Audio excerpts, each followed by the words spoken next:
Hello my dear student, welcome back to my channel Sarvan lecturer. बहुत सारे student comment कर रहे थे सर क्लास 10 इंग्लिश का इंपॉर्टेंट क्वेश्चन पढ़ाइए जो बोर्ड एग्जाम 2024 में जरूर आएगा। तो आज का ये वीडियो क्लास 10 इंग्लिश के लिए है जिसमें मैं आपको बहुत सारे इंपॉर्टेंट क्वेश्चन कराने वाला हूँ। बोर्ड एग्जाम 2024 में जरूर आएगा क्योंकि ये बहुत ही ज्यादा इंपॉर्टेंट क्वेश्चन है, तो आप लोग जरूर तैयार कर लेना और बोर्ड परीक्षा में एकदम गारंटी है कि आएगा। तो इस वीडियो को लाइक कर देना, अगर चैनल पर नया है तो सब्सक्राइब भी कर देना, वीडियो को अपने फ्रेंड्स के साथ शेयर कर देना ताकि वो भी इस वीडियो से पूरी तैयारी कर सके। ठीक है, तो हम लोग एक एक क्वेश्चंस को देखेंगे। पहला क्वेश्चन देखो, लिखा हुआ है why was लैंचो, why was लैंचो sad. जो लैंचो था वो सैड क्यों था, and what was his only hope, और उसकी जो आखिरी जो आशा थी वो क्या थी। ओनली वन होप यानी कि एक आशा जिस पर उसको बहुत ज्यादा विश्वास था, वो क्या था। सभी को पता होगा, अगर आपने इस चैप्टर को अच्छे से पढ़ा होगा, इसके मीनिंग्स को पढ़ा होगा, तो आप लोगों को पता होगा कि लैंचो क्यों सैड था और उसकी ओनली होप क्या थी, जो उसकी आशा थी वो क्या थी। ठीक है, तो बहुत ही ज्यादा इंपॉर्टेंट क्वेश्चन, ध्यान से समझना क्योंकि बहुत इंपॉर्टेंट है। लिखा हुआ है द रैन विथ हैवी हेलस्टोन्स। जो रैन था ना, मतलब लैंचो की फील्ड थी, एक खेत था जिसमें पके हुए मकई के फसल लगे हुए थे, लेकिन वो जो था ना उसको एक बौछार की आवश्यकता थी, मतलब बारिश की आवश्यकता थी, लेकिन हल्की बारिश की, बहुत कम, जैसे बौछार होता है ना उस टाइप से। लेकिन पहले तो बौछार हो रहा था बहुत ही अच्छे से, बहुत ही अच्छा उसको महसूस हो रहा था, लेकिन अचानक क्या हुआ कि द रैन विथ हैवी हेलस्टोन्स, जो रैन है, जो बारिश है, वो हैवी, भारी भारी हेलस्टोन्स, पत्थरों के साथ गिरने लगी। हैड र्यून्ड लैंचोज फील्ड, और उसकी जो है ना ओला गिरने लगा, जिसे ओला कहते हैं। ठीक है, तो वो क्या हुआ कि उसका फील्ड जो है लैंचोज फील्ड का मतलब होता है कि लैंचो का फसल, लैंचो की खेत, वो र्यून्ड मतलब बर्बाद हो गया। ऑफ राइफ कॉर्न मतलब उनके जो पके हुए मकई के फसल लगे हुए थे वो पूरा तरह से खराब हो गया, बर्बाद हो गया। ठीक है, सो ही वॉज वेरी सैड, इसलिए वो बहुत ज्यादा दुखी था। And his only hope was help from God, और उसकी जो ओनली एक आशा थी वो थे भगवान, यानी कि भगवान से मदद। ठीक है, यानी कि उनकी हेल्प कर सकते हैं गॉड। उनको इतना ज्यादा भगवान में विश्वास था कि अगर हम कहेंगे तो भगवान मना नहीं करेंगे। तो बहुत आसान लैंग्वेज में मैंने लिखा है कि the rain with heavy hailstones had ruined Lencho's field of ripe corn, so he was sad और his only hope was help from God. बहुत आसान है, और अगर आप लोगों ने एक बार अच्छे से समझ लिया तो आपको बहुत अच्छे से समझ में भी आ गया होगा। दूसरा, व्हाई वाज लैंचोज एंग्री, जो लैंचो था वो गुस्सा क्यों हुआ। लैंचो को बहुत ज्यादा गुस्सा आया था, क्यों। When he received the letter, जब उन्होंने लेटर को रिसीव्ड किया, जब लेटर उसे मिला तो लैंचो बहुत ज्यादा गुस्सा क्यों हुआ। ठीक है, अगर आपने चैप्टर को पढ़ा होगा तो आपको पता होगा कि जो लैंचो है उसकी जो हेल्प कोई भगवान ने नहीं किया था। भगवान तो हेल्प करेंगे नहीं, उनको पैसे देंगे नहीं। ठीक है, जो वहां के कर्मचारी थे, इंप्लॉइज थे, जो पोस्ट ऑफिस के और पोस्टमैन, उन्होंने उनकी सहायता की थी। तो देखो मैं आपको बताता हूं कि the Lencho's received the letter on the following Sunday. ठीक है, and when he went to the post office, Lencho was single minded, Lencho बहुत ही, जैसे एक किसान था तो उसके पास बहुत ज्यादा माइंड नहीं था। And his immense faith in God, और उनको बहुत ज्यादा भगवान में विश्वास था। हिम कि उन्हें बहुत ज्यादा विश्वास था। Think that God would give him, और उनको लगता था कि भगवान हमें देंगे द 100 पीसेज, मतलब 100 पीसेज उनको जरूरत थी। He had asked from him, उन्होंने जो भगवान से इतना कहा कि हमें 100% की जरूरत है। ऑन सीइंग, तो वो पॉकेट आया, जो लैंचो के पास आया था ना पोस्ट ऑफिस का मैन, एम्प्लॉयज, और उसमें जो पॉकेट में जो पैसे थे वो कितने थे। ऑन सीइंग दैट, जब उन्होंने उसको देखा, he had only received 70 pieces, और उसको क्या हुआ, केवल 70 पीसेज मिले, 70 पीसेज, क्योंकि वहां के एम्प्लॉयज और वहां के जो पोस्टमैन थे, पोस्ट मास्टर थे, वो उतना ही इकट्ठा कर पाए थे। कितना, 70 पीसेज, लेकिन जरूरत थी इन्हें 100 पीसेज की, तो इन्हें 70 ही पीसेज मिला। ही थॉट दैट, और ये सोचने लगे जो लैंचो था, that the employees of post office, जो इंप्लॉइज है पोस्ट ऑफिस के, यानी कि पोस्ट ऑफिस के जो कर्मचारी हैं, had stolen the rest of money, उन्होंने जो हमारे 70 पीसेज मिला, मुझे मिला है 30 पीसेज हमारे चुरा लिए हैं। स्टोलन मतलब चुरा लेना। ठीक है, और दिस मेड लैंचोज हैंग्री, इस पर जो है लैंचो बहुत ज्यादा गुस्सा हुआ था। तो काफी आसान है और आप लोग बहुत आसानी तरीके से लिख भी सकते हो, बहुत ज्यादा हार्ड नहीं है बिल्कुल भी। तो दो क्वेश्चन समझ में आ गया, दोनों बहुत ज्यादा इंपॉर्टेंट है माय डियर स्टूडेंट। एक एक क्वेश्चन को ध्यान से समझना। पहला कि मतलब why was Lencho sad and what was his only hope. Lencho गुस्सा क्यों, बहुत ज्यादा नाराज क्यों था, मतलब सॉरी सैड यानी कि दुखी क्यों था, और उसकी एक आशा क्या थी। और दूसरा कि लेंचो को जब पत्र यानी कि जो लेटर है वो रिसीव हुआ तो वो इतना ज्यादा गुस्सा क्यों हुआ। ठीक है, दोनों क्वेश्चन समझ में आ गया ना, कोई दिक्कत कोई कंफ्यूजन नहीं होगा। तीसरा नंबर क्वेश्चन बहुत ज्यादा इंपॉर्टेंट इसी चैप्टर से, why did the postman laugh heartily. जो पोस्टमैन है वो तेजी से क्यों हंसने लगा, बहुत ही ज्यादा इंपॉर्टेंट क्वेश्चन है। हार्टली, तो the postman went his boss, जो पोस्टमैन है वो अपने बॉस के पास गया लाफिंग हार्टली, बहुत तेजी से हंसते हुए, बिकॉज क्योंकि he had seen a letter address to God first time in his career. मतलब उनको ऐसा पत्र पहली बार मिला है जो सीधा भगवान को ही पत्र लिखा गया हो, मतलब सीधा भगवान से ही हेल्प मांग लिया गया हो। लेंचो ने भगवान को पत्र लिखा था, तो वो जब पोस्टमैन ने देखा तो वो बहुत तेजी से हंसने लगा, क्योंकि अपनी कैरियर में, अपने पूरे लाइफ में पहली बार ऐसा पत्र देखा गया है। ठीक है, सभी लोग पत्र लिखते हैं, कोई अपने अंकल को बर्थडे विश करेंगे, कोई कहीं, लेकिन ऐसा पत्र उन्होंने अपने कैरियर में कभी नहीं देखा था, इसलिए वो बहुत ही तेजी से हंसने लगा। ठीक है, ये बहुत ज्यादा इंपॉर्टेंट क्वेश्चन है, जरूर तैयार कर लेना, क्योंकि आपके बोर्ड एग्जाम के लिए बहुत इंपॉर्टेंट है। जो जो क्वेश्चंस आज मैं करा रहा हूं, अगर इंग्लिश में भैया 65 लाना है, यानी कि हमें 70 में 65 लाना है, तो तैयार कर लो जो जो क्वेश्चन बता रहे हैं। आप लोगों के लिए ही ये सारे क्वेश्चन लाया जा रहा है, आप लोग इन सारे को तैयार करो मस्त से और एंजॉय करो। ठीक है, बढ़िया से पढ़ाई करो, क्योंकि आपके पास समय कम है और आप लोग जितना हो सके उतना पढ़ाई करो। ठीक है, जितना हो सके उतना, क्योंकि अब समय है कुछ कर दिखाने का, वरना समय तो बहुत सारा आपने निकाल दिया। What twins obligation does Mandela mention. कहने का मतलब है कि जो मंडेला था, ठीक है, मंडेला ने किन दो दायित्वों का मेंशन यानी कि उल्लेख किया है। मंडेला ने किन दो दायित्वों का उल्लेख किया, तो Mandela mentions that every man, जो प्रत्येक व्यक्ति होता है, हिज ट्विंस ओविगुलेशन, उनके दो मतलब ट्विंस होते हैं, दो ओविगुलेशन, ट्विंस मतलब दो ओविगुलेशन उत्तरदायित्व या दायित्व होता है। One his toward his family, parents and wife and children. पहला क्या है कि वो अपने फैमिली के प्रति, अपने फैमिली से प्यार करें, अपने पेरेंट्स से, माता पिता से, वाइफ से एंड अपने बच्चों से, ये पहला दायित्व होता है। एंड अनदर ऑब्लिगेशन, जो दूसरा दायित्व होता है वो to people his communication and country, और दूसरा जो होता है वो अपनी कंट्री, जो अपने देश हैं उसके लिए उसको बहुत ज़्यादा प्यार करें, उसके लिए कुछ भी कर सके। ठीक है, अपनी कम्युनिटी से, जो अपनी कंट्री की कम्युनिटी है, ठीक है, उससे प्यार करें। तो ये दो ऑब्लिगेशन होता है प्रत्येक व्यक्ति का। ऐसा नहीं कि आप अपने फैमिली को ही केवल प्यार करते हो, अपने फैमिली देश चाहे जहां चली जाए, ठीक है, ऐसा नहीं, दोनों दो होते हैं। ठीक है, अगला क्वेश्चन बहुत इंपॉर्टेंट है, मैं आपको एक एक क्वेश्चन इसीलिए आप लोगों को बहुत ही अच्छे से समझा रहा हूं, ताकि आप लोगों को बहुत अच्छे से समझ में आए। ठीक है, 5 नंबर क्वेश्चन देखो माय डियर स्टूडेंट, क्या पूछ रहा है कि what promise does Mandela make in beginnings of opening his oath talking speech. कहने का क्या मतलब है कि जो नेल्सन मंडेला ने अपने शपथ भाषण के आरंभ में क्या वादे किए। ठीक है, जो शपथ का मतलब शपथ लेना ना, शपथ ग्रहण भाषण के आरंभ में क्या वादे किए नेल्सन मंडेला ने। तो बहुत इंपॉर्टेंट क्वेश्चन और बहुत ही इंपॉर्टेंट है, मैं आपको शॉर्ट में बताता हूं। मंडेला ने सबको थैंक्स कहा, ऑल द इंटरनेशनल लीडर्स, जो इंटरनेशनल लीडर्स थे एंड गेस्ट थे, जो अंतरराष्ट्रीय लीडर्स और गेस्ट थे, as he calls it an organization of joy and victory for justice, मतलब इस न्याय के लिए, इस जीत के लिए। ठीक है, एंड ही प्रोमिस्ड, उन्होंने प्रॉमिस किया, that the country shall not again experience the operation of one another, और हमारी जो देश है ना वो अब दोबारा गुलाम नहीं होगा किसी का।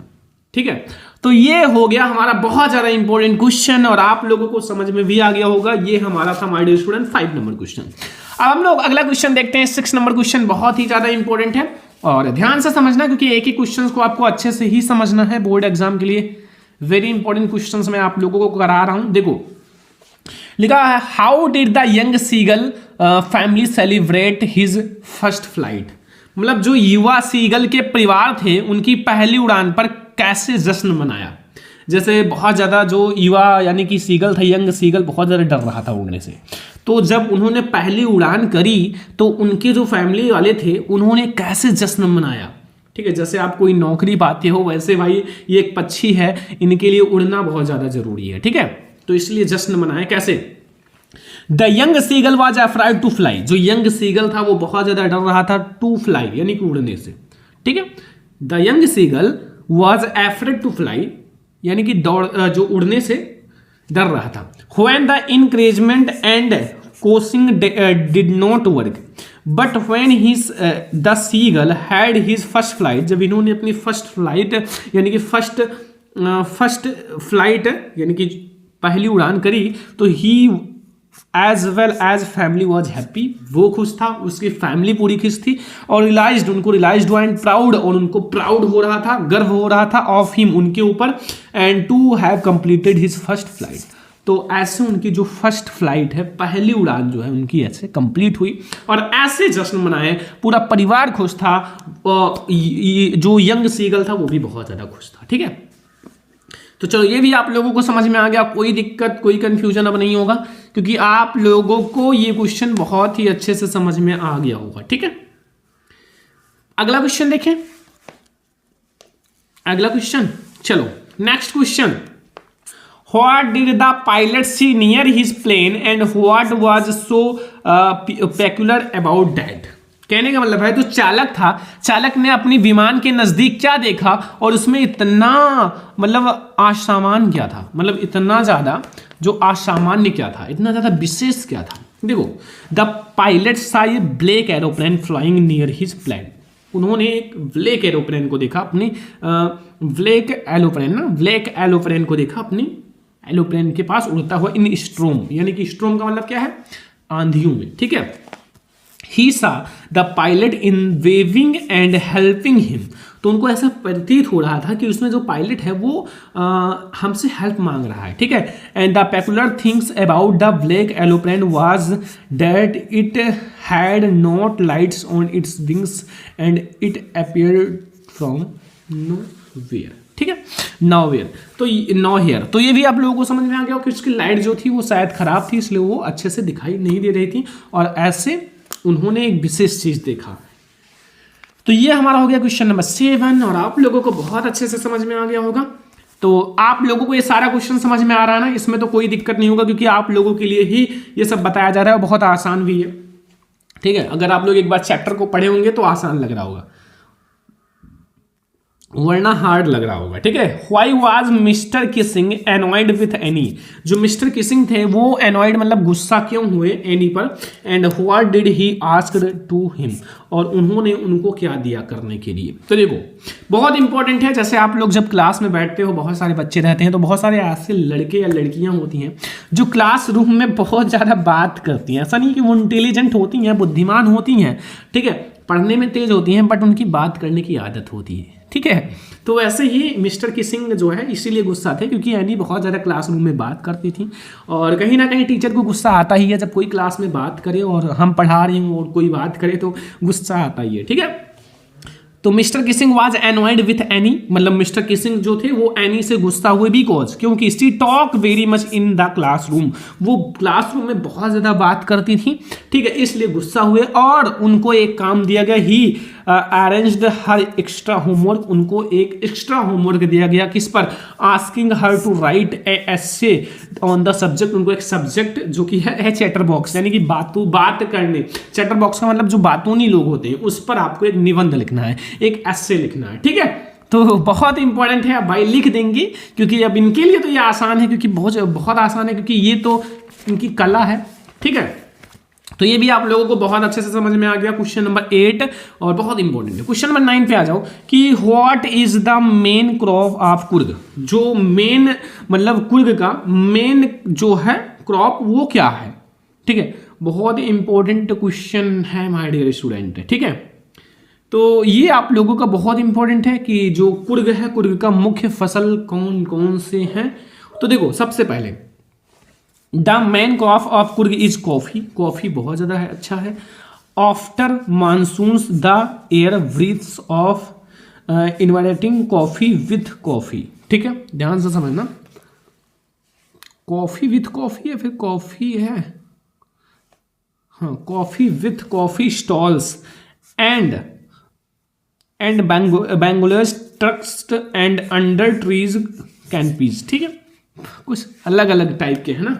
तो अगर आपने चैप्टर पढ़ा होगा तो आसान है, कुछ नहीं है। देखो अगला, what was Valli's favourite pastime, यानी कि जब उसके पास समय रहता था बल्ली के पास, तो उसका जो फेवरेट का मतलब क्या है, बल्ली का जो पसंदीदा समय बिताने का तरीका क्या था, कौन सी जगह ऐसी थी, बहुत इंपॉर्टेंट क्वेश्चन है। देखो Valli's favourite pastime was to stand in the front doorway, जो डोर होता है ना दरवाजा, उसके फ्रंट पर, हर हाउस अपने घर पर, and watch what was happening in the street outside, और जो आउटसाइड में देखने का मजा ही कुछ हो रहा है, जब दरवाजे के यहाँ खड़े हो देखो क्या हो रहा है बाहर की ओर, तो वो सभी का लगभग फेवरेट ही होता है। ठीक है, तो 10 क्वेश्चन हो चुके हैं। 11 नंबर क्वेश्चन पे हम लोग आ चुके हैं। लिखा हुआ है कि what did Valli do after she got into the bus. तो ये भी क्वेश्चन बहुत ही ज़्यादा इंपॉर्टेंट है कि बस में चढ़ने के बाद बल्ली ने क्या मतलब किया। ठीक है, बल्ली ने क्या किया या क्या देखा, इन सब चीज़ों को बताना है। देखो, सी गोट इनटू द बस, ठीक है, बल्ली का मतलब सी क्योंकि लड़की है, बस। सी लुक्ड एट एवरीथिंग, बहुत सारी चीज़ों को देखा, एवरीथिंग्स वेरी थॉटली, बहुत थॉटली यानी कि सोच समझ कर सोचती थी, कोई चीज़ देखो सोचती थी। And when she looked outside, ठीक है, she found her view cut off by the canvas blind that covered the lower parts of the windows. ठीक है, तो ये भी बहुत इंपॉर्टेंट क्वेश्चन है। और अगला क्वेश्चन हमारा 11 नंबर क्वेश्चन, और ये हमारा लास्ट क्वेश्चन रहेगा सॉल्ट में, क्योंकि सॉल्ट में आप लोगों के लिए इतना बहुत है। ठीक है, बहुत है, क्योंकि बहुत है ना। तो वो लिखा हुआ है कि where did Buddha teach his first sermon. कहने का मतलब है, बहुत ही ज़्यादा इंपॉर्टेंट क्वेश्चन है कि बुद्ध ने अपना पहला उपदेश कहाँ पढ़ाया था। ठीक है, बुद्ध ने अपना पहला उपदेश कहाँ पढ़ाया था, तो ए पॉपुलर सब्जेक्ट इन, ठीक है, medieval Buddhist art is the Buddha preaching his first sermon in a deer forest at Sarnath north of Bodh Gaya, where he had experienced an enlightenment some weeks prior। ठीक है, तो ये हो गए हमारे सारे शॉर्ट्स क्वेश्चन जो बहुत ही ज़्यादा इंपॉर्टेंट क्वेश्चंस हैं, और आई होप कि आप लोगों को बहुत ही अच्छे से समझ में आ गया होगा। अब हमारे स्टूडेंट सोच रहे होंगे सर लॉन्ग क्वेश्चन भी बता देते तो मज़ा आ जाता, क्योंकि लॉन्ग क्वेश्चन भी हमारे बोर्ड एग्जाम में आता है। तो सर लॉन्ग क्वेश्चन भी बता दो जो बोर्ड एग्जाम के लिए वेरी इंपॉर्टेंट है। तो हम लोग लॉन्ग क्वेश्चन भी देखेंगे, डोंट वरी, टेंशन मत लेना, क्योंकि हम लोग एक एक क्वेश्चन को बहुत ही अच्छे से समझने वाले हैं। देखो लॉन्ग क्वेश्चन में पहला हम लोग क्वेश्चन कौन सा देखेंगे, तो बुक लेकर बैठो साथ में, कोई दिक्कत नहीं। पहला कि हु वाज लैंचो, जो लैंचो था, हु वाज लैंचो, लैंचो कौन था, सभी को बताया। व्हाई डिड ही राइट से लेटर, उन्होंने एक पत्र क्यों लिखा, टू गॉड, भगवान को। And who received the letter, और वो रिसीव किसको हुआ। And what did who do, और उसके बाद क्या हुआ। देखो इसमें बहुत सारे क्वेश्चन जुड़े हुए हैं, क्योंकि ये लॉन्ग क्वेश्चन है और इसमें बहुत सारे क्वेश्चन एक साथ जुड़ जाते हैं। ठीक है, दूसरा क्वेश्चन है गिव द कैरेक्टरिस्टिक्स ऑफ लैंचो, लैंचो का चरित्र चित्रण बताना है। ओके, समझ में आया ना, आसान है। अगर आप लोग एक बार पढ़ोगे तो आसान लगेगा, वरना आप लोगों को हार्ड भी लग सकता है। तो हार्ड तो नहीं है, अगर आप लोग चैप्टर को पढ़े होंगे तो इसमें आप लोगों को हार्ड कुछ नहीं लग रहा होगा। अगला क्वेश्चन कि who was Nelson Mandela, Nelson Mandela कौन थी, सभी को पता है, हु वाज नेल्सन मंडेला, बहुत ही इंपॉर्टेंट क्वेश्चन है। And what ideas did he set out for the future of South Africa in his inauguration speech. कहने का मतलब कि नेल्सन मंडेला जो थी वो कौन थे, और उन्होंने अपने उद्घाटन भाषण में दक्षिण अफ्रीका के भविष्य के लिए क्या आदर्श रखे थे, क्या उपाय रखे थे। ठीक है, अगला describe how the young seagull made his first flight, आपको डिस्क्राइब करना है जो यंग सीगल था उन्होंने अपनी पहली उड़ान कैसे भरी, क्योंकि बहुत ज्यादा इंपॉर्टेंट क्वेश्चन है। Next question, why does Annie need a give a brief sketch about her family, मतलब जो एनी थी उन्हें अपनी जो डायरी में अपने फैमिली के बारे में क्यों डिस्क्राइब करना पड़ा? Does she treat Kitty as a insider और आउटसाइडर। इनकी जो एक डायरी थी किटी, वो उनको इनसाइडर मानती थी या आउटसाइडर, अंदरूनी या बाहरी। गिव ये character sketch of Anne Frank. आपको एनी फ्रैंक का कैरेक्टर स्केच लिखना है, ठीक है। 6 क्वेश्चंस हो चुके हैं, ज़्यादा क्वेश्चंस नहीं है, बस जितना बता रहे हैं वो तैयार करो, बहुत है, ठीक है। अगला question, what are the various legends about the origin of tea as described in lesson glimpse of India. Glimpse of India chapter पढ़े हो कि नहीं पढ़े हो? पढ़े होंगे, क्योंकि आप लोगों को पढ़ाया गया है, और अगर आपने नहीं पढ़ा है तो पढ़ लो, ठीक है। नेक्स्ट क्वेश्चन, व्हाट डिड बल्ली experience during her first journey. मतलब क्या एक्सपीरियंस किया फर्स्ट जर्नी में, बल्ली ने अपने फर्स्ट जर्नी में, पहली यात्रा में, तो ये सब आपको डिस्क्राइब करना है। क्वेश्चन नंबर 9 है कि why does the bus conductor calls Valli's madam, explain with examples. तो बस कंडक्टर ने बल्ली को मैडम कहकर क्यों बुलाया, आपको एग्जांपल के साथ डिस्क्राइब करना, एक्सप्लेन करना। ये सारा क्वेश्चन तैयार कर लो। गिव ये कैरेक्टर्स के साथ लुमोव, ठीक है। तो इसका भी आप कैरेक्टरिस्टिक्स तैयार कर लेना। मैंने आपको 10 में 10 करना है लॉन्ग क्वेश्चन। ये लॉन्ग क्वेश्चन 10 में 10 करना ही पड़ेगा, क्योंकि बोर्ड एग्जाम के लिए वेरी इंपॉर्टेंट है। एंड जो मैंने 11 सॉल्व बताए हैं वो भी आपको तैयार करना है, 11 में 11। तो ये हमारा इंग्लिश का बहुत ज़्यादा इंपॉर्टेंट क्वेश्चन है, प्रोज के इंपॉर्टेंट क्वेश्चन थे। ऐसे ही मैं आपको सप्लीमेंट्री के भी इंपॉर्टेंट क्वेश्चन दूंगा, एंड अगर कहोगे तो पोएट्री के स्टेंजा भी सॉल्व करा ही दूंगा। ये वीडियो आप लोगों को ज़्यादा से ज़्यादा लाइक करना है। देखो मैं आपको कम समय में इसलिए पढ़ा रहा हूँ कि आप लोगों को कम समय में ज़्यादा तैयारी हो। इतना अगर मैं चाहता तो 1 घंटा पढ़ा सकता था, बट अब आपके पास समय नहीं है। अब आपको स्मार्ट तरीके से कम समय में ज़्यादा तैयारी करना है, ठीक है। इस वीडियो को लाइक शेयर सब्सक्राइब कर देना। चलो फिर मिलते हैं हम लोग नेक्स्ट इंपॉर्टेंट वीडियो में, तब तक के लिए जय हिंद, वंदे मातरम।